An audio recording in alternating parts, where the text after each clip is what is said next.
Non, je crois qu'ils sont à gauche, mon cœur. Regarde dans la cuisine. Oh.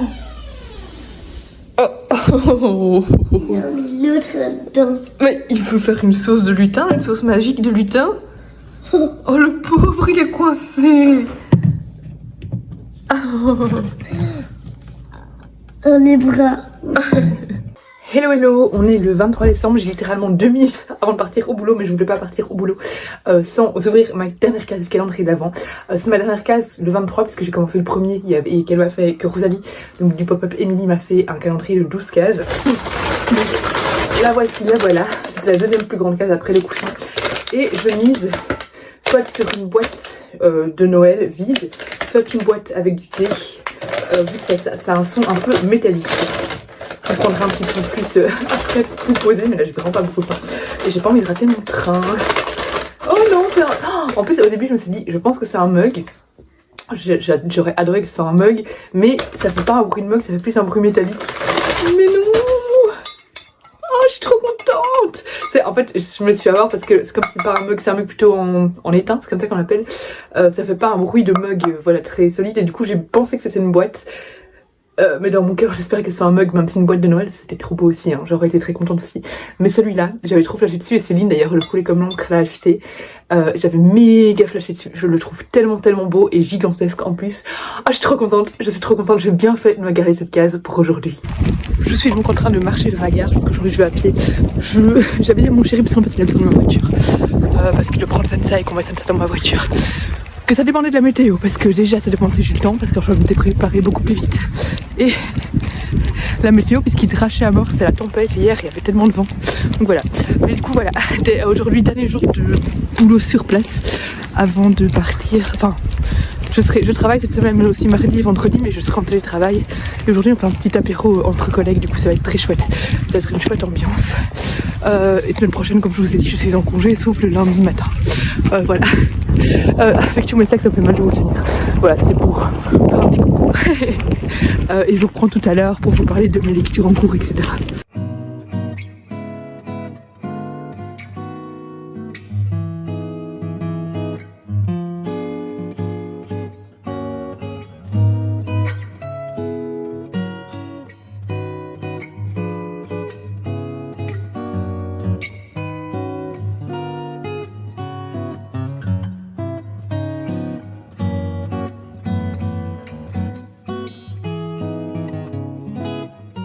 Tu veux lequel maintenant? Montre le tatouage que tu t'es fait faire là. Waouh, il est trop beau. Et là, tu veux lequel? Le chat, la citrouille? Le chat. Le chat? Ok. T'es prêt? On va enlever. Waouh. Oh, On peut faire aussi là. Des feuilles. tu veux aussi des petites feuilles là? Mais que t'es beau! Ça c'est fou, dit totalement dans l'ambiance de Noël. Pas trop. Il est désormais 17h30, je suis rentrée il y a à peu près 15-20 minutes du travail. Après le boulot, en fait, moi j'ai arrêté de travailler à 15h30, mais je devais aller à Bruxelles parce que je devais aller chercher des cadeaux de dernière minute. En gros, le 25, je fais Noël avec mes parents et à la base, c'était pas très sûr que les grands-parents du côté de ma maman puissent venir.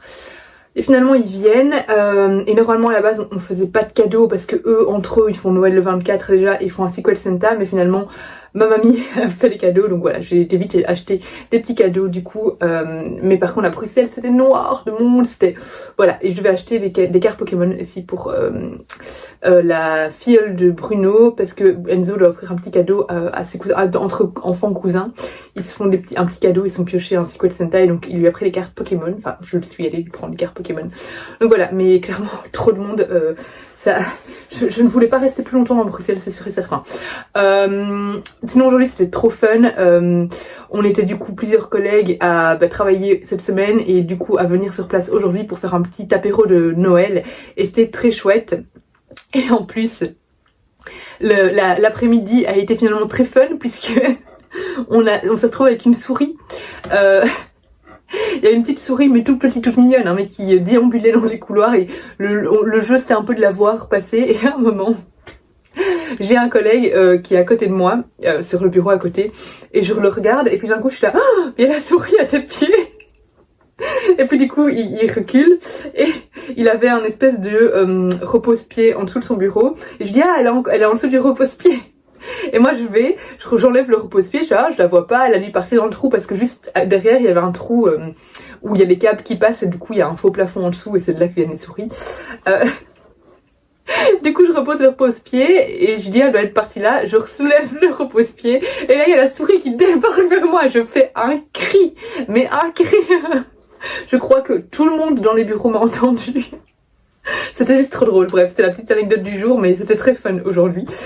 Du coup, demain, je travaille encore, mais télétravail, et puis c'est 2 jours de congé, puis vendredi, je travaille encore, mais en télétravail.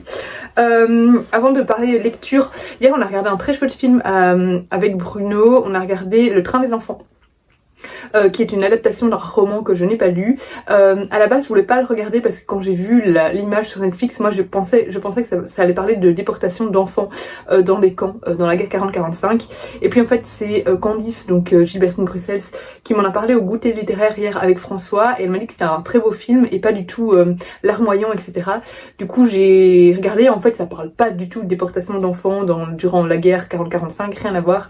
C'est en fait, ça se passe en Italie dans l'après-guerre, dans le sud de l'Italie, à Naples, qui a été très appauvrie par la guerre, et vraiment les familles ont du mal à s'en sortir, au point que diverses associations proposent de s'occuper de leurs enfants, soit de manière indéfinie, soit de manière limitée dans le temps, notamment d'être envoyés dans des familles communistes dans le nord de l'Italie pour s'en occuper le temps de l'hiver, pour que les enfants puissent survivre à l'hiver en fait. Et donc on va suivre un de ces enfants qui va être envoyé dans le nord de l'Italie, et c'était un film vraiment très beau, très très très touchant, avec d'excellents acteurs qui parlent notamment d'amour maternel, de sacrifice entre parents et enfants, le fait de sacrifier finalement son bonheur personnel pour le bonheur de son enfant.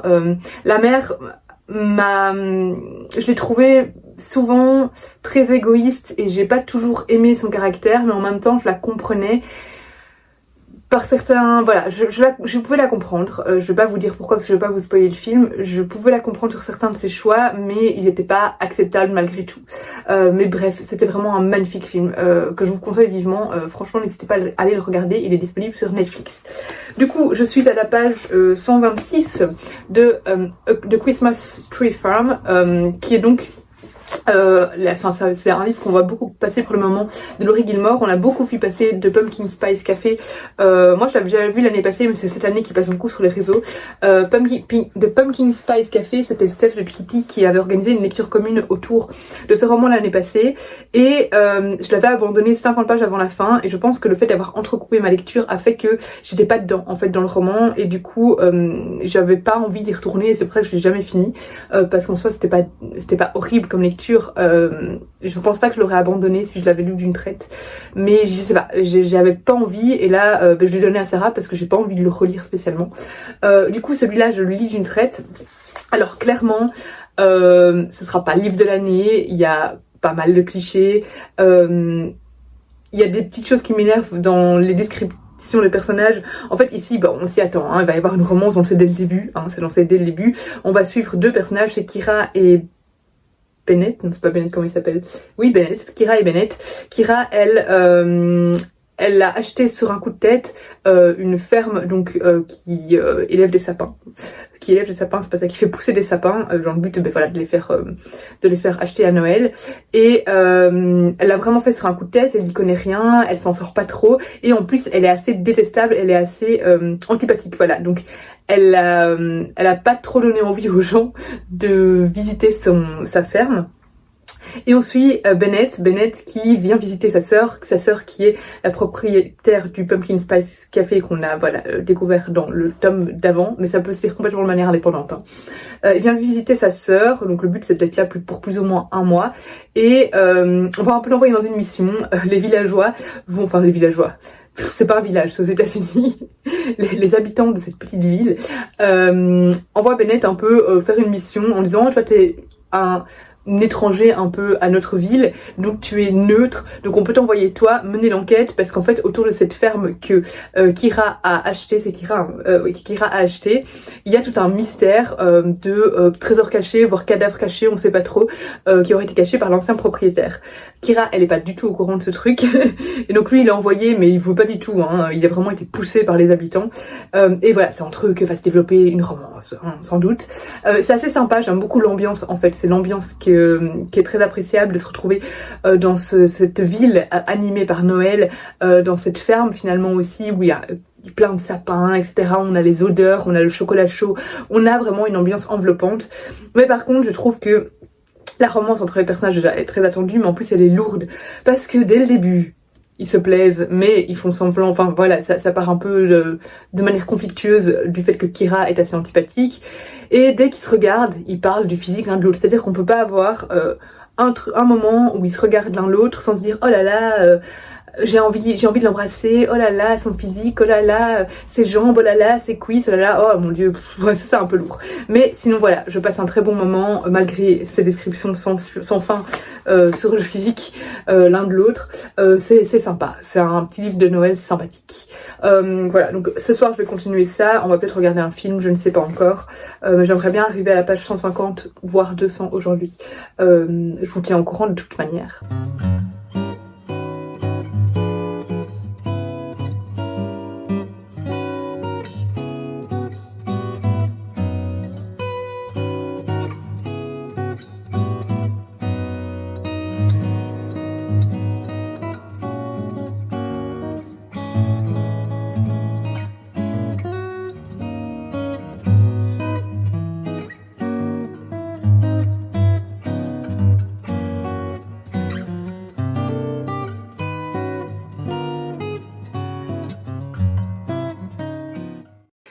Hello hello, je vous retrouve pour clôturer ce vlog. Ce soir finalement on n'a pas regardé la télé, j'ai à peine lu, Enzo a mis du temps à s'endormir, du coup je suis même pas à la page 150, c'est pas grave, je rattraperai demain.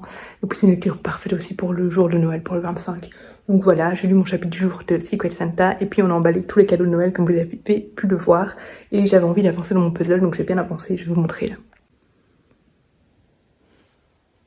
Donc voilà, j'ai pas mal avancé, j'ai aussi bien avancé dans mon audiobook aujourd'hui de Nous de Griselda Boss. Je suis pas sûre que cette vidéo soit très longue, j'essayerai de me rattraper un petit peu demain pour le dernier vlogmas du coup. Voilà, du coup j'ai clôturé cette vidéo ici, j'espère qu'elle vous aura plu et je vous dis à demain pour le dernier vlogmas.